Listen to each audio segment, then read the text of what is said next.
selfless splitter, there is a wide variety of vehicles to choose from. However, there are some vehicles that as a beginner you should absolutely avoid. So in this video, I'll be going over 5 vehicles that you should not buy at all. Let's get it.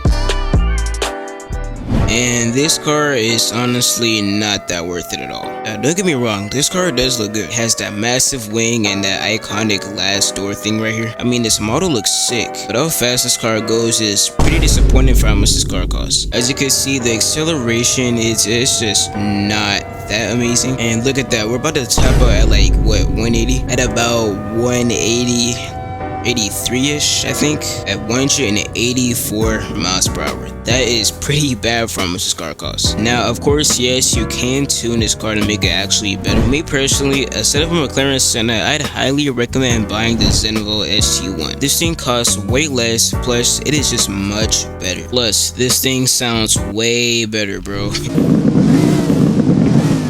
Yeah, this thing is nice, bro. For cheaper, you can get a way better sounding car, way quicker car. Like literally, this car is way faster. Look at this, already passed 200 miles per hour. Alright, there goes 220. Yeah, man, this car is way better. Top speed is 225. This car is good. So do not buy the Senna, buy the SWFL instead. Next vehicle is going to be the Tesla Cybertruck, costing you $70,000. This looks like something a kindergarten would drop.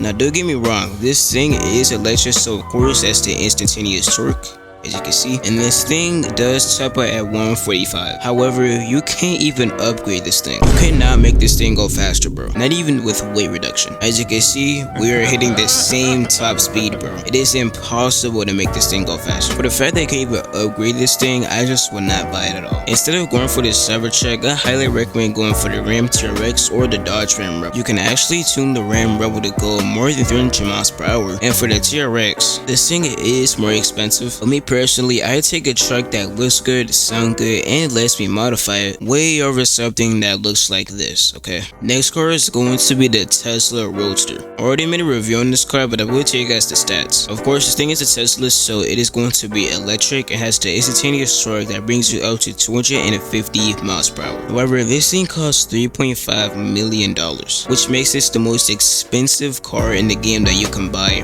right now. So instead of buying the Tesla Roadster for $3.5 million, I would go for the Hennessy Venom GT, which is going to cost you way less. This thing costs $1.2 million.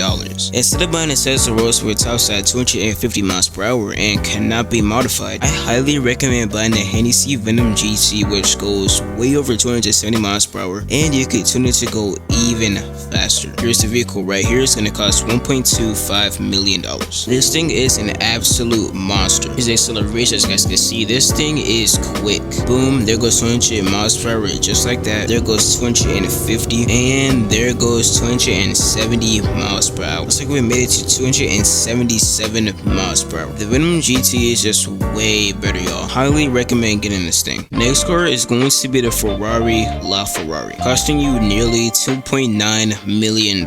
This car is absolutely gorgeous. This car is actually legendary, and this thing has that glorious naturally aspirated V12, all for the price of nearly $2.9 million.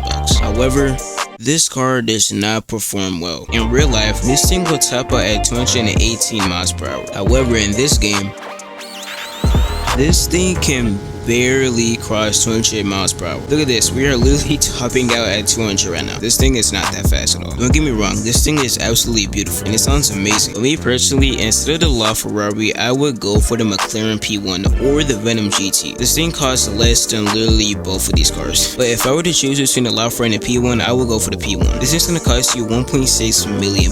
As you can see, this thing is already past 210 miles per hour. At this mark, the LaFerrari would be at like 200 something. This thing tapped at 215 miles per hour. Really good. So I recommend not buying the LaFerrari. I highly recommend buying the P1 instead. And finally, we have the Ferrari SF90 Stradale. This thing should cost you $890,000. Now, this car does look really good, and the SF90 is known for being a drag beast. It has incredible acceleration. This thing is pretty quick. Here's the top speed real quick.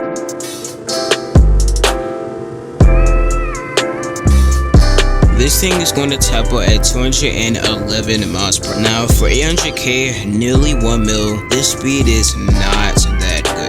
Instead of buying the Stradale, I highly recommend buying the SSC Ultimate Aero. This thing is only going to cost you $740,000. And I say only because for just $740,000, you can get one of the fastest cars inside this game. Let me show you guys the top speed. As we can see, this thing is light years ahead of the SF90, and it costs $100,000 less. Instead of buying the SF90, I highly recommend buying the SSC. The SF90 definitely wins in looks, but overall, like performance and stuff, the SSC is just way better. But that's gonna wrap it up for Dope By That and By This. Shout out to Toosie for this video idea. I will link his channel down below. But if you guys want to see more videos, check out some above me.